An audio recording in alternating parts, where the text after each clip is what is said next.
Hello बच्चों, जय हिंद।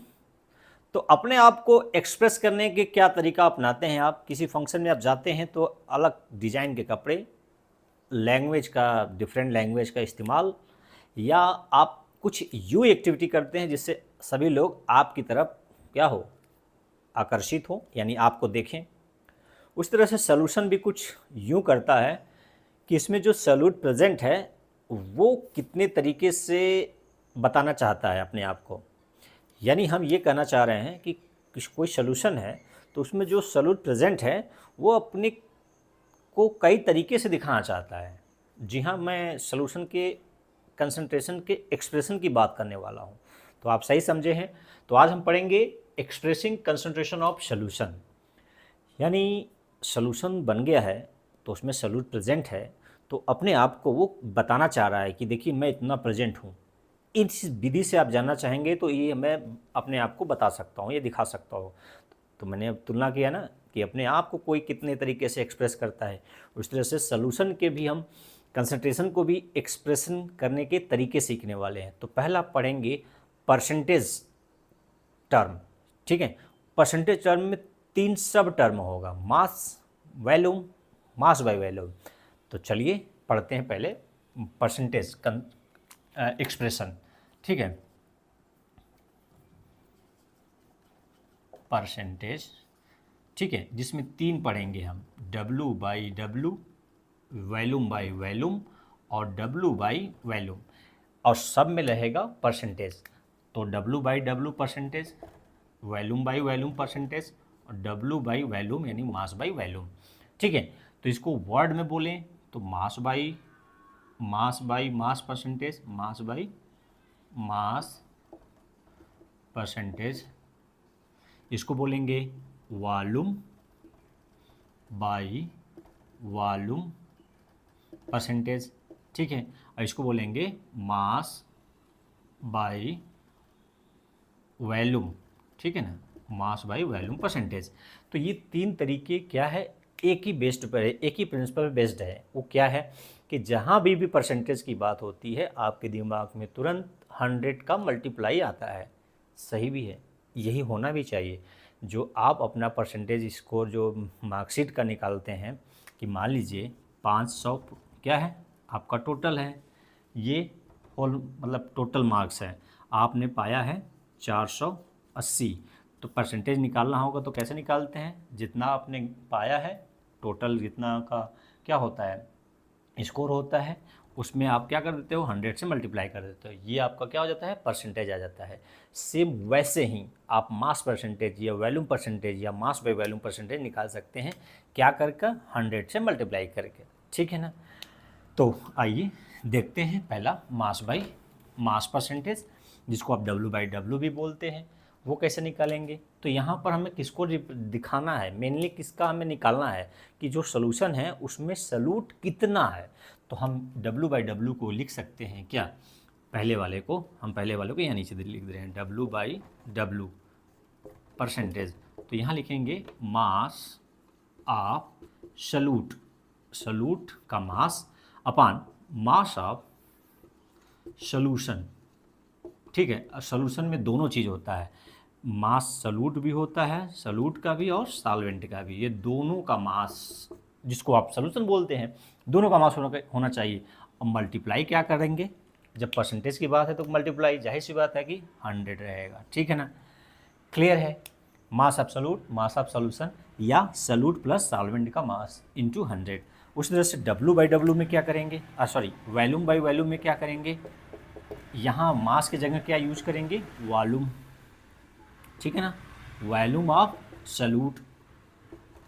ठीक है, यदि वो लिक्विड है तो वॉल्यूम में, वजन में है तो मास, हालांकि लिक्विड वाले को भी वजन में बता सकते हैं। ठीक है ना, और लिक्विड है तो वजन में नहीं बताएं, लिक्विड है तो हम वॉल्यूम में जनरली लेते हैं। ठीक है, तो हम किसी में भी ले सकते हैं, मास में भी ले सकते हैं लिक्विड को और वॉल्यूम भी ले सकते हैं, लीटर में भी ले सकते हैं, केजी में भी ले सकते हैं, ग्राम में भी ले सकते हैं, ml भी ले सकते हैं, किसी तरीके से ले सकते हैं। यदि हमें डेंसिटी पता है तो लिक्विड को यानी ml को मास में और मास को ml में बदल सकते हैं, यदि डेंसिटी पता है तो volume of solute upon volume of solution, यहाँ ध्यान रखना है कि सॉल्यूशन का वॉल्यूम होना चाहिए, ना कि सॉल्वेंट का, याद रखना है। इसमें दोनों ही इंक्लूड होते हैं, सॉल्वेंट और सॉल्यूट, सॉल्यूट प्लस सॉल्वेंट। और यदि परसेंटेज की बात कर रहे हैं, जब भी परसेंटेज की बात करेंगे क्या करेंगे, इंटू 100, ठीक है। उसी तरह से अगला तीसरा होगा mass by volume. Mass by volume यानी मास ग्राम में रहेगा, वॉल्यूम ml में रहेगा, लेकिन जब परसेंटेज से हम डिवाइड करते, मतलब 100 से मल्टीप्लाई करते हैं तो यूनिट लेस हो जाता है। तो यानी यहाँ पर होगा mass of solute, mass of solute होगा, लेकिन यहाँ पर जो वॉल्यूम सॉल्यूशन का वॉल्यूम होगा वो सॉल्यूशन का होगा, उस ml में होगा। ये हो सकता है ग्राम में हो, किलोग्राम में हो, कुछ भी हो, लेकिन यहाँ पर क्या होगा, लीटर में होगा, ml में होगा। लेकिन जैसे ही 100 से मल्टीप्लाई करते हैं सब का सब खत्म होगा, यूनिट लेस, यानी कोई यूनिट नहीं रहता है। इन तीनों का कोई यूनिट नहीं रहेगा, यूनिट लेस रहते हैं ये, कोई भी यूनिट, क्योंकि परसेंटेज की बात कर रहे हैं, ठीक है। तो यहाँ पर क्या होगा, वॉल्यूम, नीचे क्या होगा, वॉल्यूम ऑफ सॉल्यूशन, ठीक है ना, वॉल्यूम ऑफ सॉल्यूशन, और मल्टीप्लाई, जाहिर सी बात है परसेंटेज है 100 से, तो तीनों हो गया। अब तीनों का एग्जाम्पल आप समझ सकते हैं कि यदि कहीं लिखा हुआ है कि W/W 10% शुगर सॉल्यूशन है, किसके हिसाब से लिखा है, W/W यानी मास परसेंटेज के हिसाब से 10% शुगर सॉल्यूशन है। इसका क्या मीनिंग होगा, इसका मीनिंग ये है कि इसमें 10 ग्राम क्या है, शुगर है, यानी चीनी है, और 90 ग्राम पानी है, दोनों मिलकर कितना हो, 100 ग्राम सॉल्यूशन बना है। इसका ये मीनिंग है। और परसेंटेज निकालना चाहेंगे, इस पर रख दीजिए कि 10 ग्राम शुगर है और 10 ग्राम शुगर प्लस 90 ग्राम पानी है, टोटल कितना होना चाहिए, 100, और 100 से मल्टीप्लाई करेंगे तो ये 100, 10 और 90 100, और 100 ये कट जाएगा, तो बचेगा कितना, 10% आ जाएगा जो क्वेश्चन पूछा है। उससे वॉल्यूम पूछेगा एथेनॉल का 10%, एथेनॉल का वॉल्यूम बाई वॉल्यूम के सोल्यूशन के हिसाब से है, तो उसका क्या मीनिंग है, कह देगा कि 10% एथिल एल्कोहल है, किसके हिसाब से, V/V के हिसाब से। तो इसका क्या मीनिंग है, तो इसका मतलब है कि एथिल एल्कोहल यानी एथेनॉल कितना है, 10 ml है, और टोटल ml सॉल्यूशन कितना बना है, 10 ml एथेनॉल प्लस 90 ml पानी, टोटल मिलके कितना बना है, 100 ml, ठीक है। और परसेंटेज निकालना है तो 100 से मल्टीप्लाई करेंगे, तो 10/10 प्लस 19 यानी 10, 100 हो गया, 100 से मल्टीप्लाई करेंगे, 100 एंड कैंसिल, बचा क्या, 10% क्या आ गया, एथिल अल्कोहल का सॉल्यूशन वॉल्यूम बाई वॉल्यूम के हिसाब से आ गया। उसी तरह से मास बाई वॉल्यूम के हिसाब से आप इसी को कोरिलेट करके समझ सकते हैं, ठीक है। ये तीनों पॉइंट क्लियर हो गया, तो आगे बढ़ते हैं, अगला पढ़ते हैं मोलेलिटी। मैं क्या बोलने जा रहा हूँ, लिख दे रहा हूँ ताकि सुनने में और समझने में दिक्कत ना है। मोलेलिटी और मोलरिटी दो टर्म अक्सर कंफ्यूज होते हैं बच्चे, तो मैं सिंबल का इस्तेमाल करता हूँ, कैपिटल एम स्मॉल एम। तो मैं पहले पढ़ाऊँगा आपको कैपिटल एम, फिर स्मॉल एम में जाऊँगा, ठीक है ना। तो देखिए, तो मोलरिटी को हम सिंबॉलिक सिंबल जो लेते हैं वो कैपिटल एम लेते हैं। अब इसको डिफ़ाइन और उसको समझते कैसे हैं, डिफ़ाइन करना बहुत आसान है, आप बहुत अच्छे तरीके से जानते हैं, क्लास 11 में पढ़े भी हैं, तो फिर से एक बार समझ भी लेते हैं। मोलरिटी को हम इस तरह ले सकते हैं, number of moles of solute, number of moles of solute. देखिए बार बार हम किसको ले रहे हैं, सॉल्यूट के ले रहे हैं, मास भी ले रहे हैं, वॉल्यूम भी ले रहे हैं, और यहाँ मोल्स ऑफ सॉल्यूट ले रहे हैं, ठीक है ना। और नीचे ले रहे हैं volume, volume of solution in litre. यहाँ पर निश्चित कर दिया गया है कि वो जो सॉल्यूशन का यूनिट होगा किस में ले रहे हैं, लीटर में होना चाहिए। यदि ml में है तो लीटर में कन्वर्ट करेंगे। डेसीमीटर, सेंटीमीटर, ये टर्म भी आप जान लीजिए कि 1 litre equal to 1000 centimetre cube या 1 डेसीमीटर क्यूब, ठीक है ना। ये टर्म आपको जानना चाहिए, ठीक है। 1 litre 1000 centimetre cube equal to 1 decimetre cube, ठीक है। तो अब मोलरिटी की बात समझ लीजिए, किस तरह से इसको हम एक्सप्रेस कर सकते हैं।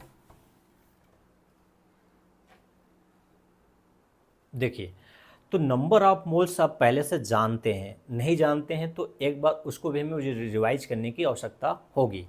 तो मोल्स क्या होते हैं? मोल्स का मतलब होता है, यानी हम नंबर की बात करें, मोल्स का मतलब सीधा है नंबर। तो एक मोल यदि कोई चीज़ है तो कितने नंबर? 6.022 इंटू 10⁻23 पार्टिकल को आप एक मोल कह सकते हैं, ठीक है ना। इतने पार्टिकल को आप एक मोल कहते हो। जैसे वैसे ही जैसे कि आप जानते हैं कि 12 कोई आइटम है, ठीक है, तो आप इसको क्या बोलते हो? 1 डोजन। क्या बोलते हैं? 1 डोजन या 1 एक दर्जन, ठीक है ना। कुछ भी संख्या 12 है तो आप उसको 1 डोजन या एक दर्जन बोल सकते हैं। उस तरह से इतनी संख्या है 6.0 इंटू 10 इंटू 10⁻23 पार्टिकल्स, या कोई संख्या इतनी है तो वो 1 मोल है। तो यहाँ सॉल्यूट के मोल्स की बात करी गई है। और किस में डिजॉल्व हो? सॉल्यूशन में, कि 1 लीटर में कितना मोल सॉल्यूट के डिजॉल्व है, वही उसकी मोलरिटी है, ठीक है ना। मोलरिटी क्या है? 1 लीटर सॉल्यूशन ले लीजिए, अब उसमें सॉल्यूट जो घुला है, नमक घुला है, चीनी घुला है, कुछ भी घुला है, कितने मोल्स घुला है यदि पता है तो आप बता सकते हैं कि इसकी ये मोलरिटी है, ठीक है। अब मोलरिटी को मास के टर्म में, मोलर मास के टर्म में एक्सप्रेस करना इजी होता है कि उसको नंबर में काउंट करना, मतलब नंबर में काउंट करना मुश्किल काम है, और मास में कन्वर्ट करना या मास में वे करके सॉल्यूशन बनाना बहुत आसान होता है। प्रैक्टिकल में जब आप बनाने जाते हो स्टैंडर्ड सॉल्यूशन तो मोलरिटी टर्म में आता है कि m/10 m/20 मोलरिटी का सोडियम कार्बोनेट सॉल्यूशन बनाइए, या मोहर साल्ट सॉल्यूशन बनाइए, या कुछ भी सॉल्यूशन बनाइए, मोलरिटी टर्म बनाइए, तो उसको नंबर तो नहीं गिने जाएंगे ना, वेट करना यानी तौलना आसान है अपेक्षाकृत, उसको गिनना तो इजी है मोलरिटी को समझना, जब आप उसके बेसिक कंसेप्ट को समझ जाएं। तो मोल तो आप समझ गए। अब मोल्स को हम इतने नंबर को गिने कैसे? तो गिनना कठिन है, तो उसको हम वे के टर्म में, मतलब वेट मास के टर्म में हम इसको कन्वर्ट कर सकते हैं। तो नंबर ऑफ मोल्स को डिनोट करते हैं n से, और मास को डिनोट करते हैं W से, हम अपने लिए डिनोट कर रहे हैं। और मोलर मास यानी हम इसको MB से डिनोट कर रहे हैं, क्योंकि कैपिटल M यहाँ भी है और कैपिटल M यहाँ हो जाएगा तो कन्फ्यूजन हो जाएगा, इसलिए हम इसको मोलर मास को M नीचे सबस्क्रिप्ट में B लगा रहे हैं। तो N क्या है? मोल्स है, तो N बराबर क्या हो गया? W/MB। तो हम इसको इस टर्म में यदि हम एक्सप्रेस कर दें तो बहुत ही इजी हो जाएगा आगे फार्मूला में रखना और उसको समझना और उसको कैलकुलेट करना। तो इसको शॉर्टकट नंबर ऑफ मोल्स को हम यहाँ लिख सकते हैं n, और वॉल्यूम को लिख सकते हैं कैपिटल V, लेकिन ये किस में होना चाहिए? लीटर में। और n को हम यहाँ से सब्स्टिट्यूट कर दें वहाँ पर, तो W/ molar mass into volume, ये हो गया क्या? मोलरिटी टर्म, ठीक है ना। जहाँ पर W क्या है? वेट ऑफ सॉल्यूट है। क्या है? मास ऑफ सॉल्यूट है, मास ऑफ सॉल्यूट का लीजिए या वेट ऑफ सॉल्यूट, ठीक है। और MB क्या है? Molar mass of solute. यहाँ ये दोनों किसके लिए है? सॉल्यूट के टर्म के लिए है, ठीक है ना, सॉल्यूट टर्म के लिए है। बार बार मैं बोल रहा हूँ कि कौन एक्सप्रेशन दिखाना चाहता है कि सॉल्यूशन में क्या प्रेजेंट है, सॉल्यूट प्रेजेंट, कितना प्रेजेंट है, किस टर्म में आप दिखाना चाहते हैं, इसी को मतलब अपने आप को फंक्शन में कौन दिखाना चाहता है, कोई पर्सन दिखाना चाहते हैं, कैसे दिखाना चाहता है, अलग अलग तरीके से, चाहे ड्रेस कोड से, चाहे लैंग्वेज से, चाहे अपने एक्स्ट्रा एक्टिविटी से अपने आप को दिखाना चाहता है। तो सॉल्यूट भी दिखाना चाहता है नंबर के फॉर्म में, मास के फॉर्म में, वॉल्यूम के फॉर्म में, ठीक है ना। तो चलिए 2 टर्म समझ गए आप, मोलरिटी परसेंटेज समझ गए, मोलरिटी हो गया। मोलरिटी को हम कुछ इस तरह से दिखा सकते हैं, W क्या है? मास ऑफ सॉल्यूट है, और MB क्या है? Mass of molar mass of solute है। V क्या है? वॉल्यूम है, किसका? सॉल्यूशन का, नॉट सॉल्वेंट। लीटर में होना चाहिए, यदि लीटर नहीं है तो बदल लेंगे, 1000 से डिवाइड कर देंगे तो लीटर बदल जाएगा, ml में है तो। और ये क्या है? कैपिटल M मोलरिटी है। क्लियर है ये? चलिए आगे बढ़ते हैं। मोलैलिटी, अगला टर्म में क्या है? मोलैलिटी, स्मॉल m, ठीक है, molality small m, capital M molality R है, यहाँ पर L है। तो ध्यान रखिएगा, बहुत बार कंफ्यूज होते हैं हम, बोलते हैं बच्चों को क्लास में what do you mean by molality, तो वो मोलैलिटी का डिफिनीशन और मोलरिटी पूछते हैं तो यानी एक दूसरे को उल्टा समझ के बोलते हैं, और जानबूझ के भी पूछते हैं, सर ये पूछ रहे हैं, सर वो पूछ रहे हैं, तो आप न समझिए, ऐसा कन्फ्यूजन ना हो आपके दिमाग में। Capital M molarity, small M molality, clear है। चलिए ये क्या है, इसका मतलब क्या है, यहाँ पे भी number of moles of solute, यहाँ तो ऊपर वाला सेम हो गया भाई, number of moles of solute, number of moles of solute, यहाँ वॉल्यूम ऑफ सॉल्यूशन, यहाँ पर देखें ध्यान दीजिएगा, वेट या मास दोनों लिख सकते हैं। केमिस्ट्री में मास और वेट को हम एक जैसा मानते हैं, एक तरह जो तौलते हैं, मतलब कोई डिफरेंस नहीं मानते, जबकि है डिफरेंस मास और वेट में। फिजिक्स के अनुसार जब ग्रेविटेशनल फोर्स हम अप्लाई करते हैं मास में, तब वो वेट होता है, क्लियर है ना। तो यहाँ पर हम लेके चल रहे हैं, आप भी लेके चल सकते हैं मास और वेट। तो वेट और मास ऑफ सॉल्वेंट, याद रखिए यहाँ पर क्या है, सॉल्वेंट विलायक है, यहाँ पर सॉल्यूशन है, दोनों इंक्लूड है। यहाँ पर केवल इकलौता एक कंपोनेंट सॉल्वेंट का मास रहेगा, वो भी किस में रहेगा, केजी में रहेगा, ठीक है ना। इसको हटा देते हैं अभी फार्मूले को, किस में रहेगा भाई, केजी में रहेगा, किलोग्राम में रहेगा, तभी ये मोलरिटी के टर्म डिनोट एक्सप्रेस समझ सकते हैं। यदि ग्राम में हो गया तो किलोग्राम में बदल लीजिए, ठीक है।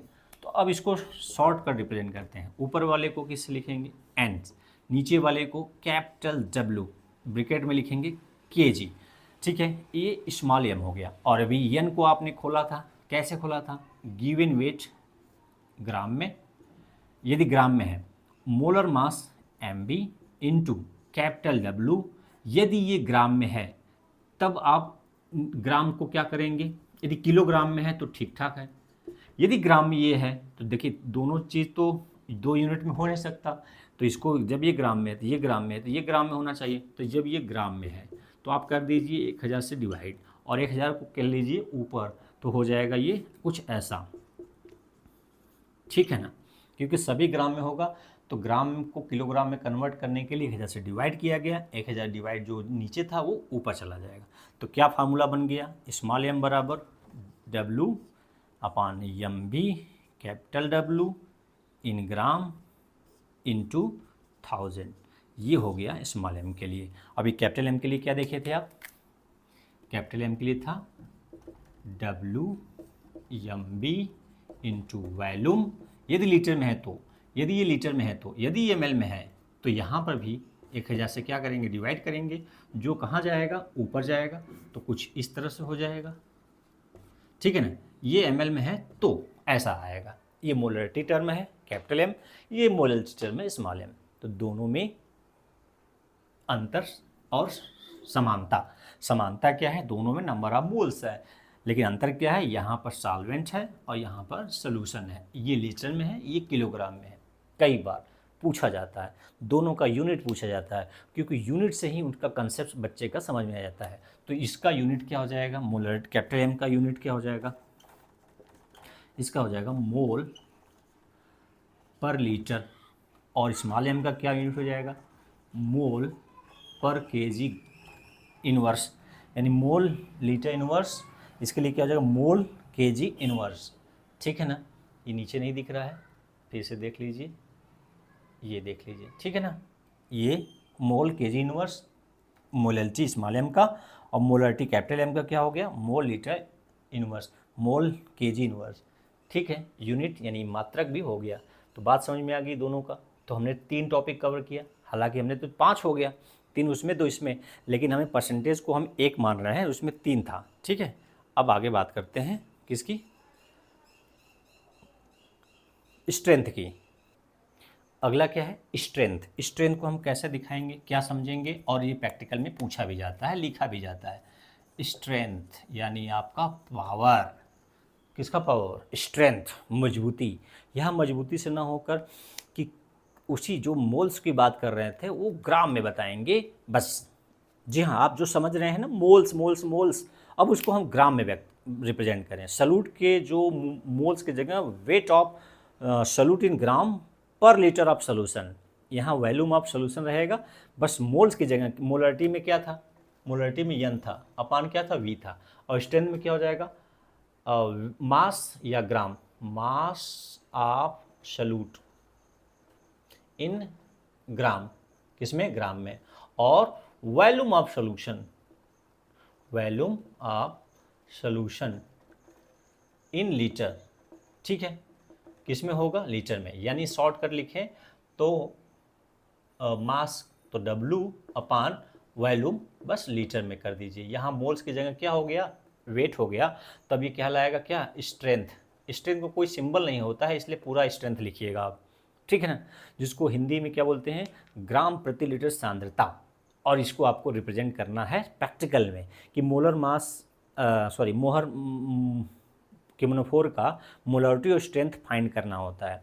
तो determine molarity and strength of given केमनोफोर solution by titrating it against m by 10 या 20 मोहर साल्ट सॉल्यूशन। तो ये प्रैक्टिकल मैंने वीडियो बनाया है, उसको आप देख सकते हैं, समझ सकते हैं, और इसका यहाँ पर हम सॉल्यूशन चैप्टर में स्ट्रेंथ बता कैसे रहे हैं, उसको समझा कैसे रहे हैं, ये चर्चा चल रही है। तो स्ट्रेंथ निकालने का एक और तरीका है, यदि आपको मोलरिटी पता है तो स्ट्रेंथ आप निकाल सकते हैं।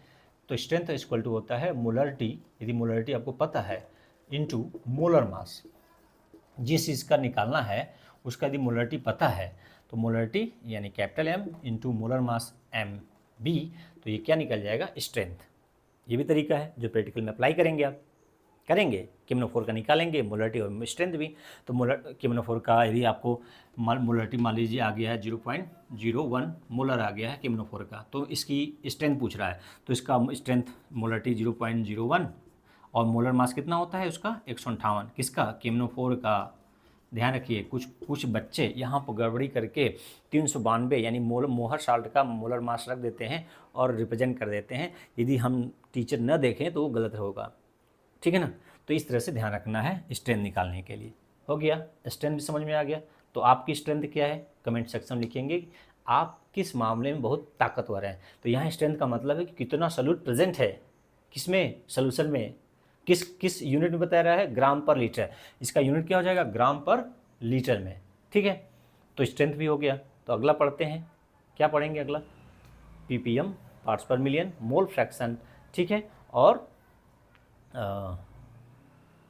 नॉर्मेलिटी, ठीक है। 3 चीज़ अगले वीडियो में पढ़ते हैं, ठीक है ना।